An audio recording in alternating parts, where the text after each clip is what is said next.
I see you at the Flames game. I think it's good to get a little crazy in church sometimes because we win, guys. We win. I don't know if you've read the end of the Bible, but we win. You might be taking a loss right now, but we win. Thank you, worship team. That was great.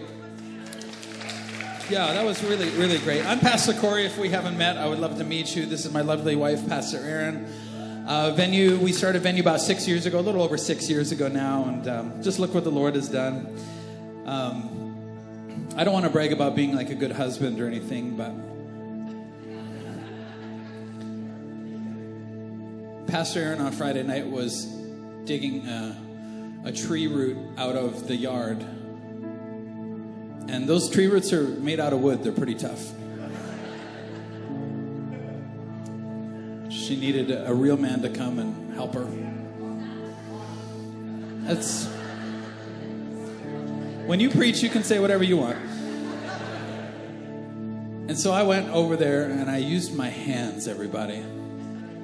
I didn't have a saw anymore. I didn't want to come all the way to the church. I used my hands and a tiny axe that Quinn gave me because I'm a real man. It's like, you can handle this size of an axe. And I'm like, I can. And I got blisters on my hands, so I just want anybody to, if you guys need marriage counseling, I'll help you out after. A very political strike there. Everybody's wife is now like, why didn't you dig a tree root out of our yard? Hey, there's tree roots in your friendships. That God might want to chop out today because they're kind of cropping up in funny places. But before we get to that, I just want to announce next week we have Pastor Amber Swayze from Connect Church. He's going to be preaching here on our VBS wrap-up, our venue day camps for kids.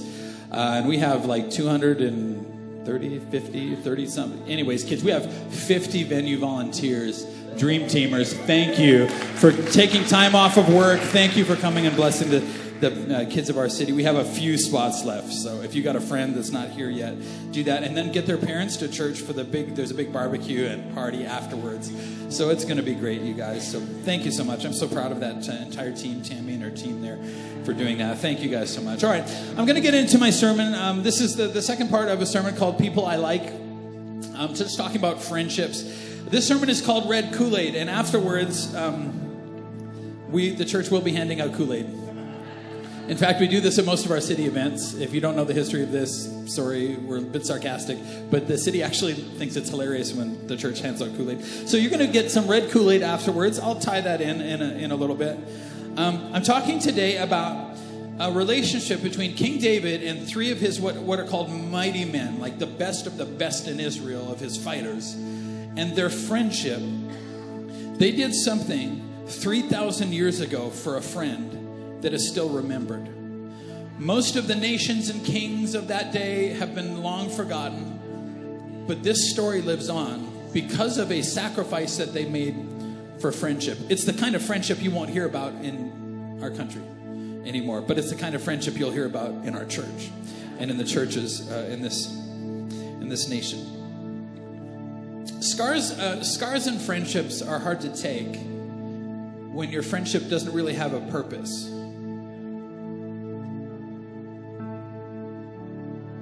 I feel like now the purpose of friendship is weak. I wouldn't even call it a purpose. I just think it's more like a road trip where you're not going anywhere. And everybody's concerned about how they're being treated in the car, but you're not actually going anywhere. And I think that every relationship in your life needs to have a purpose. It needs to be going there. Scars are hard to take and feel very personal when your main concern in the car is just how we treat each other. But I'll tell you, it's easier to treat each other well when we have to get along to get somewhere. We have to get along to get along somewhere. And I'm going to talk a little bit about Sean. If that's your relationship with your spouse right now, like I'm just with him so that he can make me feel good or that I can be loved, I'm like, that's not a good purpose. Then it's his job to love you. Then it's his job to make you feel good. What if your marriage had a mission? What if you had a mission to help people and help people connect with God and save people?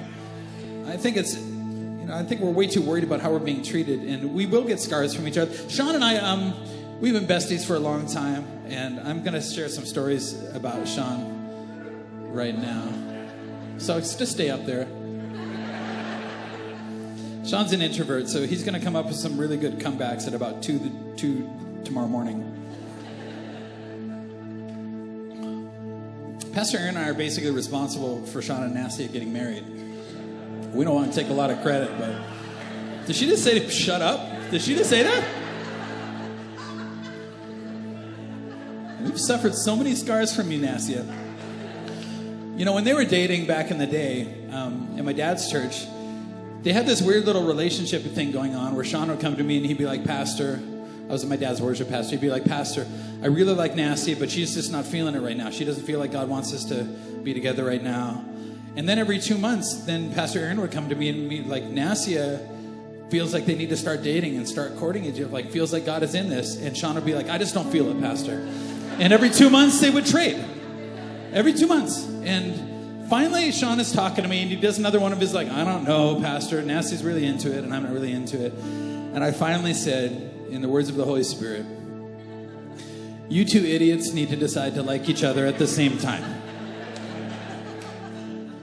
And that's why I can eat out of their fridge anytime I want to. And look what God has done with their beautiful family and their beautiful kids. Now,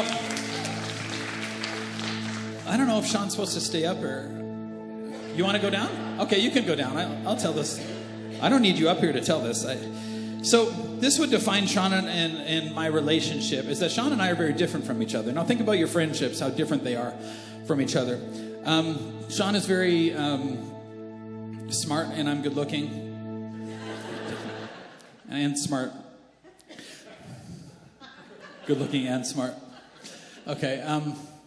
Sean is like a researcher. We're very different from each other, just in temperament and everything else. And so Monday, can I just tell you like a story that most of it I'm going to just make up right now? But on Monday, what happened at 4:08, I wrote down our conversation with each other. At 4:08, I texted Sean, hey, do you want a phone mount for a motorcycle? I'm not going to have a phone mount anymore, and you're welcome just to come and get it. So I put the phone mount in the middle of the floor, and at 4:08, I said, hey, come and get it if you want a phone mount for free. And so Sean texts me back at about 4:25. And then he starts texting all nice, like, oh, you're so generous. And it's just typical Sean, like, oh, you're so great, Pastor. You're such an amazing guy, or whatever. And all I can think of at that time is, like, just come and get the phone mount. Because it's sitting in my garage. And every time I walk past it, I'm just like, I just want this out of my garage. And I put some other things there that I was hoping he would take too, but he didn't. So I had to throw it out. Now to understand our relationship, it's been said of me that I might be a little impatient. I know, right? Lie. People lie sometimes. People make up stuff about leaders. So let me just set the tone for you, because I was changing oil, and I have kids with cars, and I change their oil to save them a little bit of money. So I was changing oil in 3 vehicles that day, and then and then I decided also, because I needed something else to do it's my day off. So the morning is my Sabbath, half of Sunday is my Sabbath, half of Monday is my Sabbath. But then I need a half a day to actually catch up on some work. And so here I am Monday. I should have probably been having a nap, changing oil in cars and crawling around and just literally not having a lot of fun. So at 4:08, in the middle of like 3 or 4 hours then I decided to reorganize my garage, because let's do that, So I'm like, I just need this phone mount out. So at 4:08, I was hoping he would text back at 4:08 and 30 seconds and say, I'm coming to get the phone mount, but he didn't. He starts in on this other stuff. And then at 5:57, I'm like, where's Sean? Because I don't care if Sean's at work now. I don't care what's going on in Sean's life. I'm like, I just want the phone mount gone. Right? And so at 5:57, I send him a text like, let me know when you're coming by. And 5 minutes later, you people, you got to text immediately. I need all your tracking on so I can tell where you are at all times. Like, it just helps me. He goes, eating soon at 6:02, then I'll drop by. And in my heart, you know what I said? I said, no, you won't. You're not going to come by. I'm still working. 7 p.m., my dinner is hot. I'm like, he's going to show up right now when I take my first bite of hot food. But he didn't. He texted me at 7:17 now. Are you following the timeline? Is it okay if I come by in 20 minutes? I'm putting the kids to bed early. I'm like, of course you are. Of course your kids are more important than this phone mount. And I knew he doesn't know what 20 minutes is. He doesn't know what 5 minutes is. He has no concept of time. He's not going to be by in 20 minutes. 7:49, that was 7:17. 7:49, he texts back and says, be there in 5. And I'm like, no. My doorbell rings at midnight, everybody. No, I just made that up. That's not true. Okay. Finally, he comes over, and then we hang out a little bit, and then everything is good. Now, I'm kind of blowing this story up a little bit because Sean and I decided a long time ago that because we share a mission, we're not going to let little things annoy us. Now, was I annoyed? No. It's a difference in personalities. But think about how drama starts in relationships. We decided a long time ago that there was nothing that we were going to do to each other. We were never going to cross a line to harm each other. We were always going to look after each other and look out for each other. It helps us get over a lot of the little things in our lives. And Sean has been there with me, saved my marriage, saved my family. I've done the same thing for him because a friend is there for times of trouble. Now, it's hard to move together until we're going to the same place. No amount of nicety in relationship will make up for going somewhere together. If your purpose is just that nobody hurts you, who are you going to gather as friends? People not going anywhere. If they have nothing else to do but not hurt you. I feel like it got super quiet there. How do you deal with scars from friends? How do you deal with it? We've got scars from the mission, but then we've got some scars from each other too. And they haven't hurt us, and they haven't hurt our friendship. Let me talk a little bit about this here. Who's back there? Is that Katie?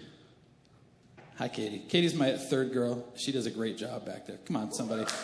Katie's in there. She's also an introvert and loves the attention, so... This is what the enemy does. He gets a little mission bleed into your relationships. And as soon as there's mission bleed, then it creates a little bit of distance between you. And distance creates distortion. Now check this out. Distance creates distortion. As soon as there's a little bit of separation in your relationship, see, Sean wasn't there. And it's starting to create a bit of distortion. So I'm just going to go through these really quickly. Distance creates distortion. Then distortion, this is why you hate your boss right now. Distortion questions motive. As soon as it's distorted, you start ascribing a particular motive to them. Often that motive is your motive.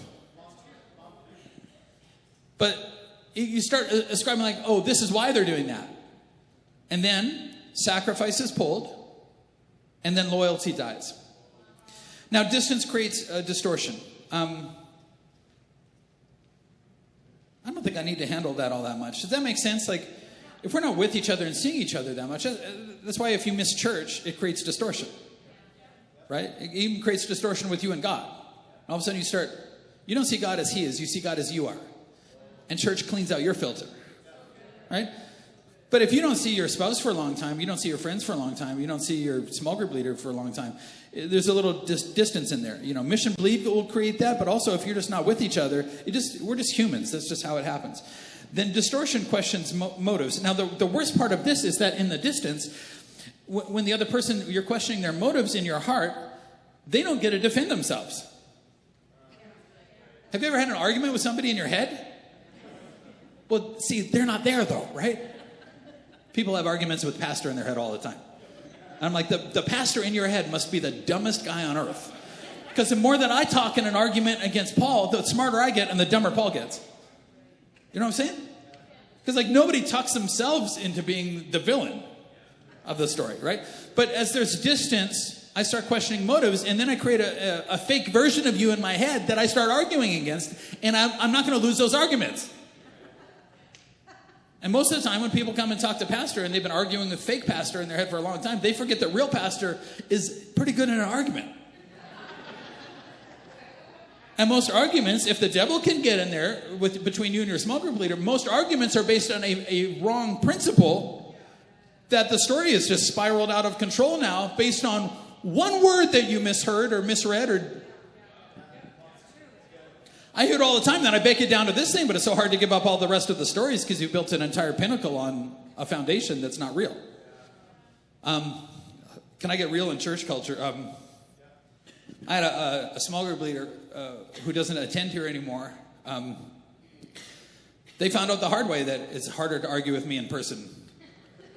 And maybe I'm not the world's dumbest guy, you know. I'm a pastor's kid. Listen, guys, you might be going through what you're going through for the first time. It's hard to get something right the first time through it, particularly trouble. I'm a pastor's kid. I've probably seen that dozens of times. And then you come to me and tell me all the things that you're thinking and how wrong I am. I'm like, do you know how many times I've seen a family go through that? Like, this is your first time. This is an experiment to you. You don't know what the outcome of that's going to be. You don't know that attitude that you're carrying around. You don't know what that's going to look like in 5 years. But I've seen it, and I've watched kids grow up in it, and I've just watched generation after generation. There's something about that. So this is what happened in this small group leader. So he stopped coming to church for 6 weeks or 7 weeks. And this is during COVID. Stopped coming to church for 6 or 7 weeks. And then what happened was, we're like, well, you signed a document saying, like, you're going to be faithful. I mean, you're having a small group of people. What are you going to tell them, to not go to church? You can only reproduce who you are. And so, like, your character is a big part of that. So do what you said you would do. So they stopped coming. And so we had a sit down with them. And I said something in that conversation. I said, this is something that you told me. And this is what he had said in a coffee meeting that we'd had before this happened. He's like, well, none of my kids are really following Christ. And I'm like, well, that's a problem too. Because the whole purpose of the small group is to raise godly families with kids who love Jesus, right? So that's a problem if that's not happening in your own home. Like, fixing that's not going to help your home. We got to fix your home, you know. So I'd heard this and I brought this up, and he said to me in this meeting, I didn't say that. And I'm like, yeah, you did, though. He's like, no, my kids are doing, I'm like, no, that's not what you said, though. And then he said, well, let's agree to disagree. And I'm like, no. Because one of us is not telling the truth. And if I back up right now, he's going to think I'm stupid. I'm literally going to take back and be like, well, I guess that didn't happen. It 100% happened. That's why I brought it up. Because I'm concerned about his kids. So he says, agree to disagree. I'm like, no, we're not going to agree to disagree. And if you think that I am telling a lie to win this argument, then how can I pastor you? You want a pastor who lies? Well, no. Well, then somebody got to back the truck up. In that conversation, because they had spun a story, because they hadn't been around. They got offended. They hadn't been around. He tells me in that conversation, because we had Crystal call his wife and say, hey, we're just going to hit pause on the small group for a little bit. We just want to make sure everything's okay, you know. And he's like, well, Crystal called and attacked my wife on the phone. I'm like, do you guys know Crystal? Yeah. I'm like, Crystal? I'm like, I would. No. I'm like, Crystal, I'm like, he attacked my wife on the, I'm like, no, she didn't. She's never attacked anybody on the phone. She doesn't even know how, which makes me sad. I've been training her how to attack people on the phone ever since. No. I'm like, no.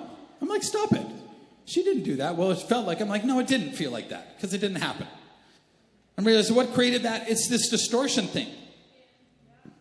But everything that he hears out of my mouth after that point, because now he's questioning my motives, is going to sound like, Pastor is out to get me. Pastor doesn't love me. When I'm like, no, I love you kids. That's why we got to talk about it.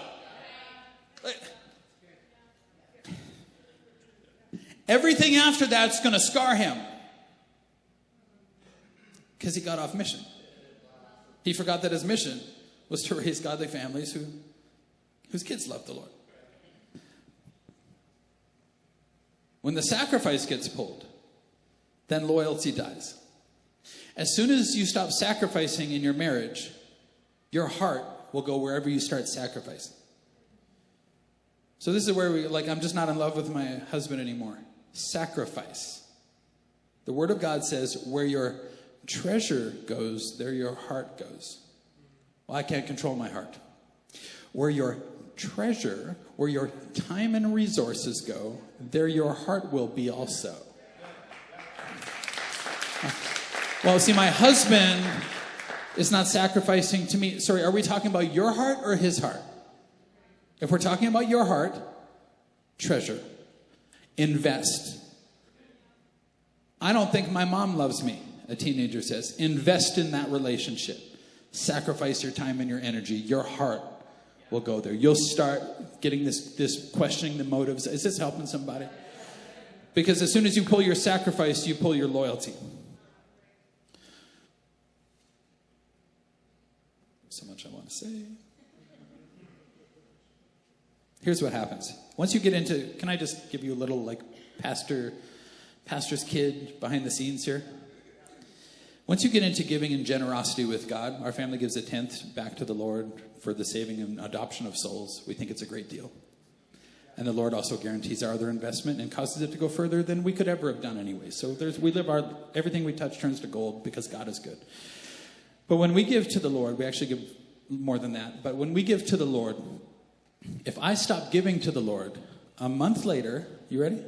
If you stop giving, a month later, a tiny little issue will arise that's a complete sidetrack issue. And it'll arise, and we'll ignore it because it's such a ridiculously small issue. And I'll hear like a rumor of it. Sometimes I don't hear it much because the church has grown, but a small group leader will hear a rumor of like, well, they're a little upset about something. A month later, that issue starts because the giving has stopped. Because now it's like, well, how I'm being treated in the car. Yeah, but you forgot that the car was supposed to go somewhere. We got to put gas in the car.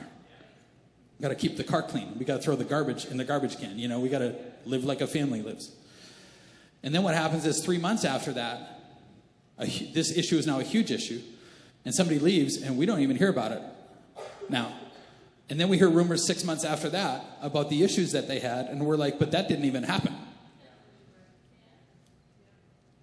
Let's agree to disagree. I'm like, but it didn't even happen. They don't even know who handles the money at the church. How can they say? They don't even know who that is. You know what I'm saying? Like, they don't even know that, and all of a sudden it's, well, this is probably what happened. This is probably what happens when that gets in your home? It's like poison in there. Well, distance creates distortion, and distortion starts questioning motives.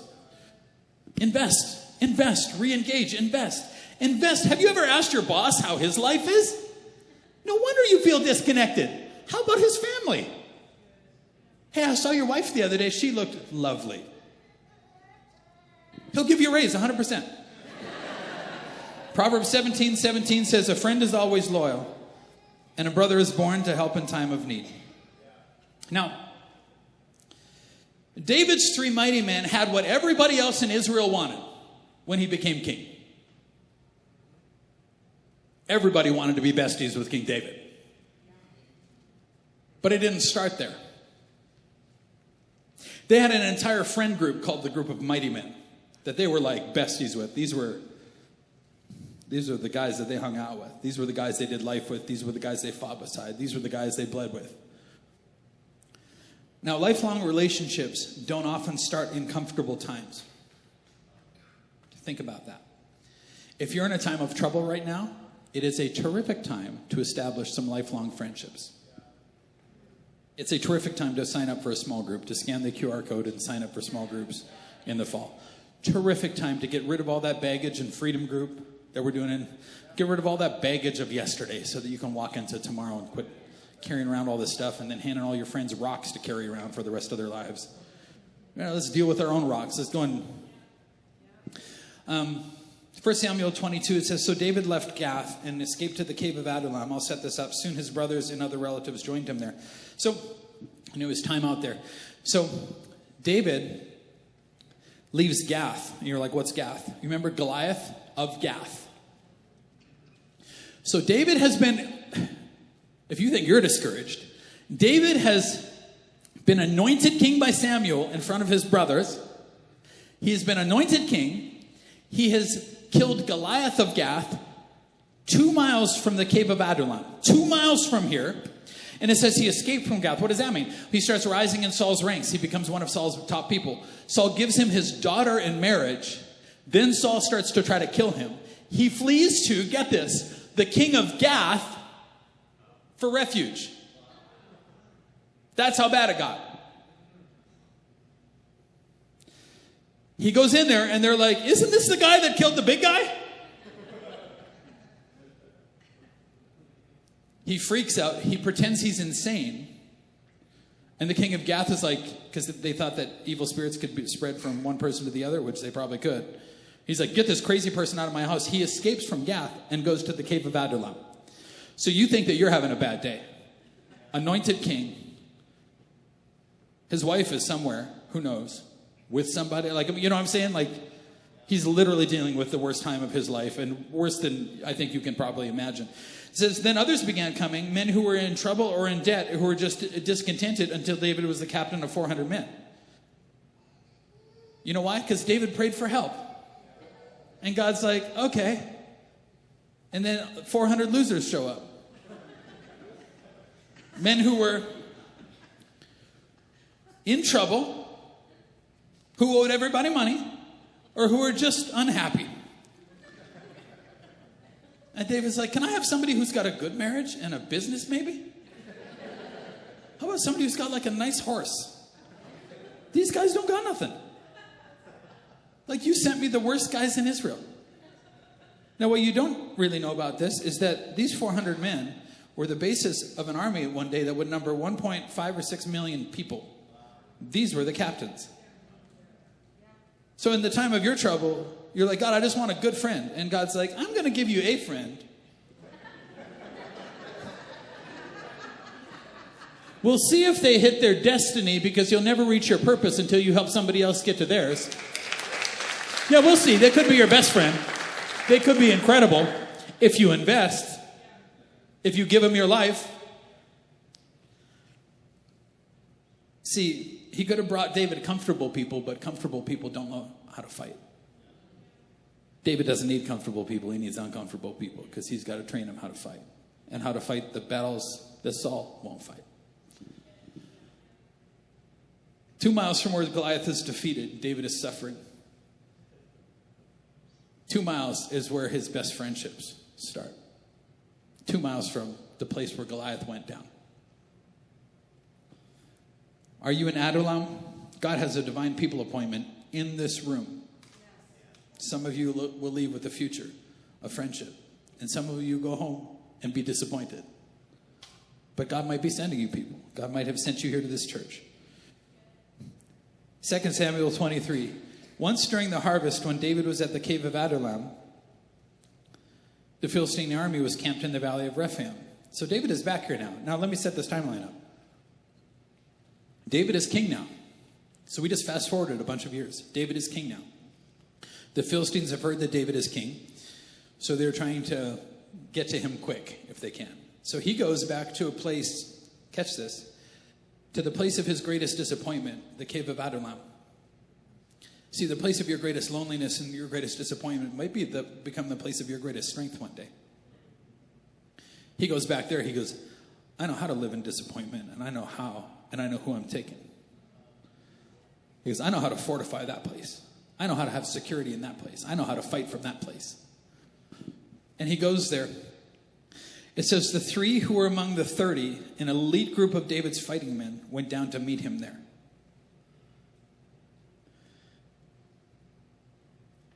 So now David's in trouble, because if he was in trouble with Saul chasing him, now he's in trouble because all of the Philistine army is after him. And the last people you want beside you when the enemy comes for your marriage are people who haven't walked beside you in the cave.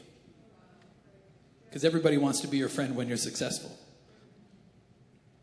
But God will send you somebody who has the possibility of friendship when you're in the cave. David was staying in the stronghold. That's what I was talking about. And a Philistine detachment had occupied the town of Bethlehem. So, 2 miles from where Goliath was defeated, Bethlehem is 12 miles away, and that's David's hometown. And the Philistines are making this personal. There's a detachment of Philistines where David's cousins are. That's how warfare is fought, if you don't know. And back then, it was like whoever had a sword and could swing it got everything they wanted. And David is trying to fight back this scourge of Israel. And they're targeting David and his family. David remarked longingly to his men. Watch this. Ready? Oh, how I would love some of that good water from the well by the gate in Bethlehem.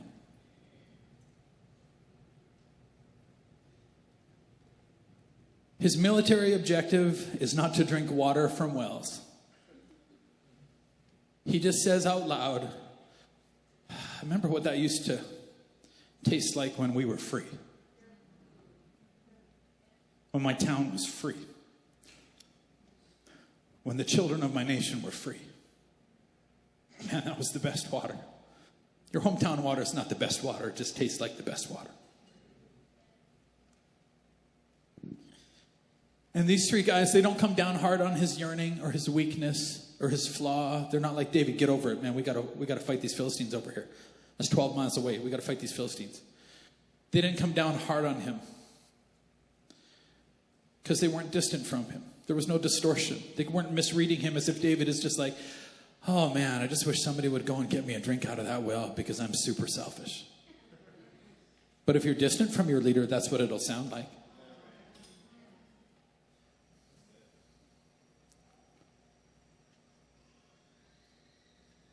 Is the child being murdered over there? I think a mom is in there like, oh, just be quiet. We're at church. For the record, online audience, that's a child's mother just trying to calm them down. We're not murdering your children here. Okay. I'm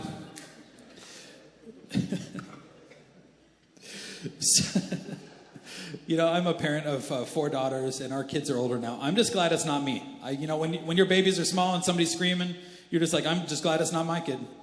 All right. So the 3 broke through the Philistine lines, drew some water from the well by the gate of Bethlehem, and brought it back to David. End of text. Who in the room would do something like that? 12 miles. Broke through Philistine lines. Here's the thing. You can't hide the sound of a sword fight in a town or on the way. I mean, it's like echoing through the... Do you think there's a garrison at the well? Yes. It's like the 7-Eleven. That's where you would set up. Do you think Bethlehem's not big, everybody? One noise and everybody's there. These 3 maniacs hear David express one longing. He doesn't send them. They're just like... And they go. And this is why I called it red Kool-Aid. Because there's no chance in the world when they got back that everybody wasn't covered in red Kool-Aid, everybody. That the water that they drew from the well. Can you imagine being like the water guy and like, the water from the well, the guys are just hacking and snapping and getting cut and beat up and you're just like, oh, water from the well, jumping in the thing. And then you're like tackle football man, like, whoop-ah. And the other team's got like 400 guys. You're just like dodging and kicking and the guys are just keeping them off of you, and you're like, got to get the water back. This is a terrible mission. But it's great friendship. It's just, they come back, and they are soaked and covered in red paint. And they brought David red Kool-Aid.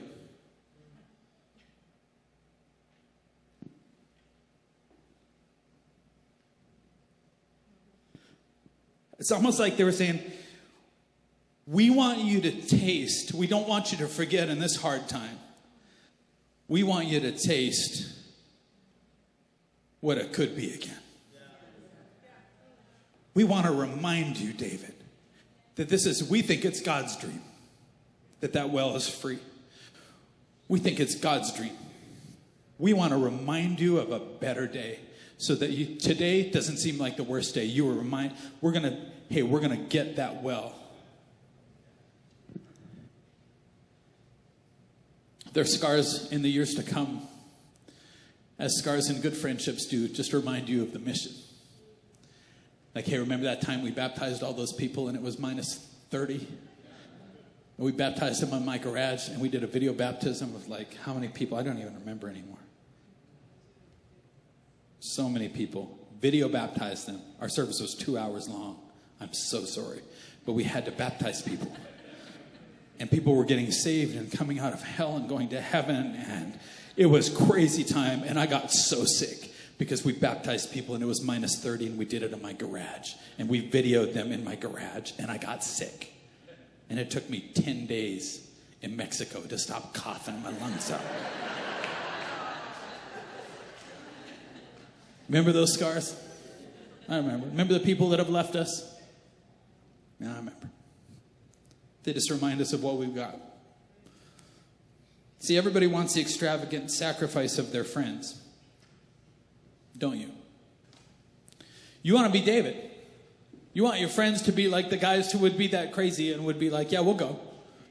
That's what you want? That's what you need right now for your soul? We'll go. We'll get that. But here's what I want to remind you of is that there was a time before this time and before the previous Cave of Adullam time. There was a time that these men were in Israel when Goliath of Gath came out and said, send a man out, and nobody would come.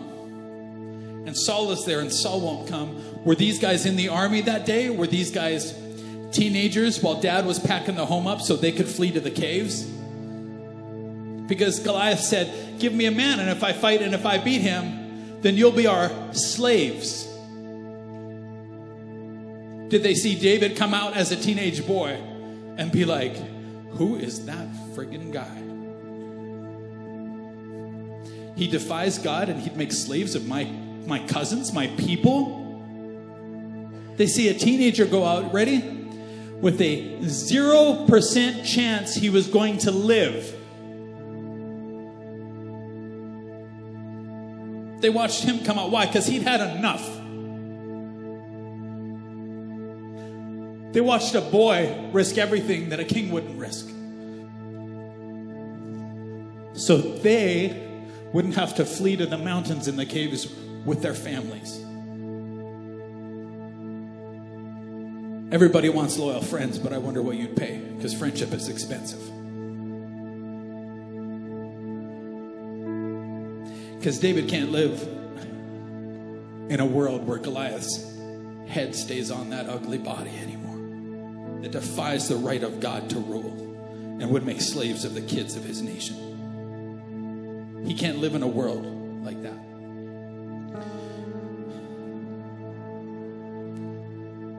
If David and his friends, when David is king, don't overthrow the Philistines, that well in Bethlehem is still in Philistine-occupied territory.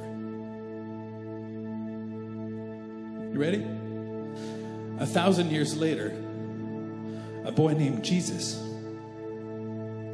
would have drank from that well. David didn't know that. His friends didn't know that. They just knew that if David had a dream, then they were going to, at any cost. That dream led to the Son of God being born in Bethlehem, who became the well of life that you drank from to be here in God's family and to go to heaven when you die.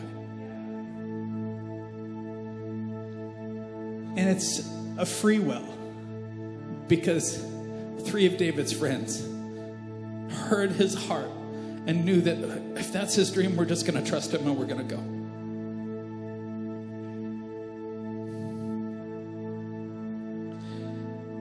Who'd go 12 miles and back and get covered with a little red paint with me? Because God is up to something. And he's not going to show us the end product. I don't think we're that smart, but he's going to show us a friendship and give us a dream that the wells of our nation could be redug and our children could be free. That this nation could supply the poor nations of the world again.